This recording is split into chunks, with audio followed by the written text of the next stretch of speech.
Please help me to reach 500 subscribers. The message hit my phone at exactly 7:42 p.m., cold and deliberate like it had been rehearsed. I'm spending the weekend with my ex. He actually values me. No apology. No context. Just certainty. I read it more times than I should have, not because it hurt but because it confirmed everything I'd been sensing for weeks. This wasn't reckless. It was calculated. She wanted a reaction. Anger. Pleading. Panic. Instead, something else settled in. Clarity. The kind that shows up when denial finally gives up. I didn't pace the room. I didn't call her. I didn't argue. I opened my contacts, typed a message, and sent it without hesitation. My reply was simple. Controlled. Great. His wife values me too. I placed the phone face down, already aware that whatever illusion she was standing on was about to collapse. 12 minutes passed in silence. Then the phone vibrated. Once. Twice. Then endlessly. Her confidence vanished almost instantly. What do you mean? Who did you message? Stop joking. I said nothing. I didn't need to. Weeks earlier, I had started noticing patterns. Late nights. Evasive answers. Smiles that didn't reach her eyes. I hadn't accused her. I observed. I listened. I kept notes. Finding his wife wasn't difficult. And when I told her, she didn't explode. She didn't deny it. She didn't threaten me. She thanked me. That's when I understood. This wasn't about revenge. It was about equilibrium. Truth spreads on its own when delivered calmly. My wife's messages shifted fast. Confidence turned into worry. Worry turned into panic. Calls followed. One after another. Voicemail stacked up. I listened to none of them. I imagined her weekend unraveling in real time. Plans dissolving. Lies collapsing under pressure she never anticipated. She thought she was choosing between two men. What she really chose was exposure. I sat quietly at home, sipping coffee, watching my phone light up like a warning she could no longer silence.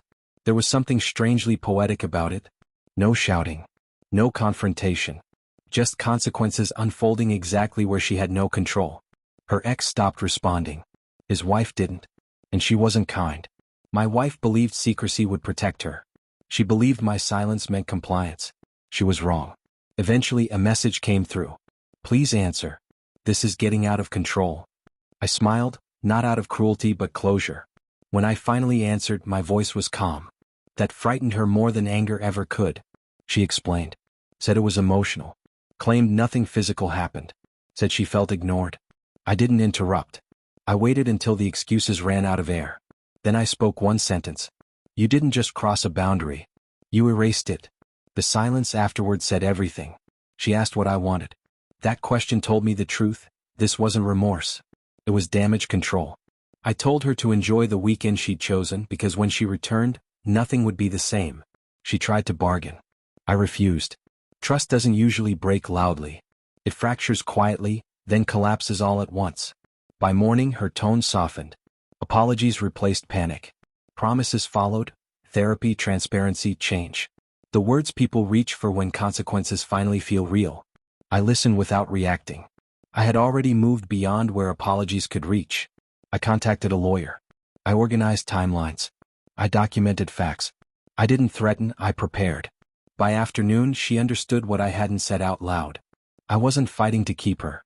I was letting her go with dignity. Her ex had disappeared. His wife had taken control of that situation. My wife was left suspended between choices she thought she had and outcomes she never imagined. Real panic isn't loud. It's quiet. Shaky. Full of regret. She came home early. Weekend ruined. Confidence gone. She stood in the doorway expecting anger. She got calm. I handed her a folder. Messages, dates, names. No accusations. Just reality. She flipped through it slowly as understanding settled in. I told her she could stay in the guest room. Not as punishment, but because boundaries had changed. She cried. I didn't comfort her. Some pain isn't meant to be softened. That night, I slept peacefully for the first time in months. Not because I felt victorious but because I had stopped lying to myself. She chose validation elsewhere. I chose self-respect. Those two things can't coexist for long. In the days that followed, regret replaced panic. She admitted she never expected me to act, only to react. That mattered. She mistook patience for weakness. Silence for surrender. She said she finally understood what she risked. I believed her. But understanding doesn't undo damage. It only explains it. Friends asked questions. I didn't answer. I wasn't looking for allies. I was looking for closure. I rebuilt routines she had disrupted. Morning runs. Quiet meals. Restful sleep. She asked if there was still hope. I answered honestly. I don't know. That uncertainty was the cost of betrayal. Not punishment. Reality. Weeks later, she admitted something quietly. The moment I mentioned his wife, she knew she had lost control completely. That was never my goal. But it was the truth. I didn't yell. I didn't beg. I didn't chase. I let truth move faster than excuses. In the end, she lost the fantasy, the safety, and the certainty she thought she had. I gained clarity. Whether our marriage survives remains undecided. But one thing is permanent. She will never mistake my calm for weakness again. That single exchange rewrote the balance between us forever. Appreciation isn't proven through words or secret weekends. It's proven through honesty, restraint, and respect. She learned that too late. And I learned something better.